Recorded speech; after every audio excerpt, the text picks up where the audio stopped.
வணக்கம். சற்று முன் வெளியான முக்கிய அறிவிப்பின்படி விவசாயிகள் அக்கவுண்டில் வரப்போகும் ரூபாய் 2000 யாருக்கெல்லாம் கிடைக்கும், யாருக்கு கட்? செய்தியை முழுமையாக கேட்கறதுக்கு முன்னாடி நம்ம சேனலை சப்ஸ்கிரைப் பண்ணலாம். சப்ஸ்கிரைப் பண்ணிக்கோங்க. மறக்காம பெல் பட்டனை கிளிக் பண்ணிக்கோங்க. அப்போ தான் நம்மளுடைய அப்டேட்டட் நியூஸ் உங்களுக்கு உடனுக்குடன் வந்து சேரும்.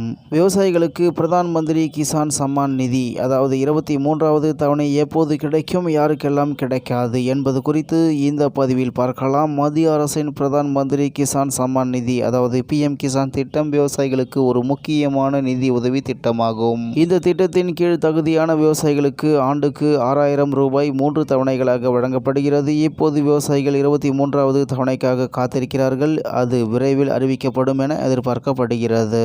பிரதான் மந்திரி கிசான் சம்மான் நிதி 23வது தவணை எப்போது கிடைக்கும்? தற்போதைய கணிப்பின்படி PM கிசான் திட்டத்தின் 23வது தவணை பணம் 2026ஆம் ஆண்டு மே அல்லது ஜூன் மாதத்தில் விவசாயிகளின் வங்கி கணக்கில் வரவு வைக்கப்படலாம். ஒவ்வொரு 4 மாதங்களுக்கும் ஒரு முறை தவணை வழங்கப்படுவதால் இந்த காலகட்டத்தில் பணம் வரும் என எதிர்பார்க்கப்படுகிறது. இந்த திட்டத்தில் சில பிரிவினர் தகுதியற்றவர்களாக கருதப்படுகிறார்கள். உதாரணமாக வருமான வரி செலுத்தும் விவசாயிகள், அதிக வருமானம் ஈட்டும் நபர்கள் அல்லது மருத்துவர்கள், பொறியாளர்கள், அரசு ஊழியர்கள் போன்ற தொழில் வல்லுநர்களுக்கு இந்த திட்டத்தின் பலன் வழங்கப்படாது. மேலும் அடுத்தபடியாக ஆவணப்படாய்கள் தடையாக இருக்கலாம். EKYC முடிக்காத விவசாயிகள், ஆதார் எண்ணை வங்கி கணக்குடன் இணைக்காதவர்கள் அல்லது நில பதிவேடுகளில் பிழைகள் உள்ளவர்களுக்கு தவணை பணம் கிடைப்பதில் சிக்கல் ஏற்படலாம். மேலும் வெளிப்படை தன்மையை உறுதி செய்வதற்காக அரசு பணியாளர்களின் பட்டியலை மீண்டும் சரிபார்க்க தொடங்கியுள்ளது. மேலும் பயனாளிகள் பட்டியலிலிருந்து பெயர்கள் நீக்கப்பட காரணம் என்ன?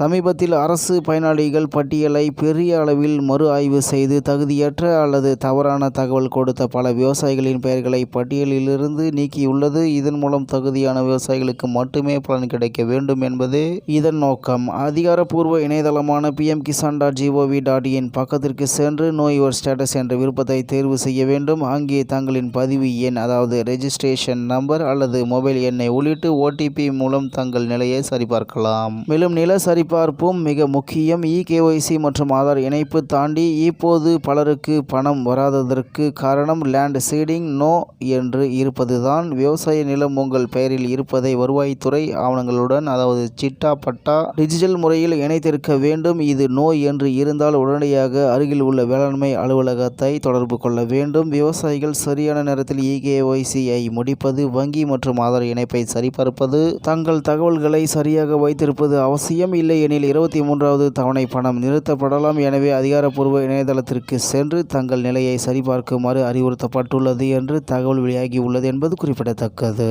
இத்துடன் இன்றைய முக்கிய செய்தி நிறைவு பெறுகிறது. மேலும் இது போன்ற செய்திகளை உடனுக்குடன் தெரிந்து கொள்ள RK நியூஸ் தமிழ்நாடு சேனலுடன் இணைந்திருங்கள். நன்றி, வணக்கம்.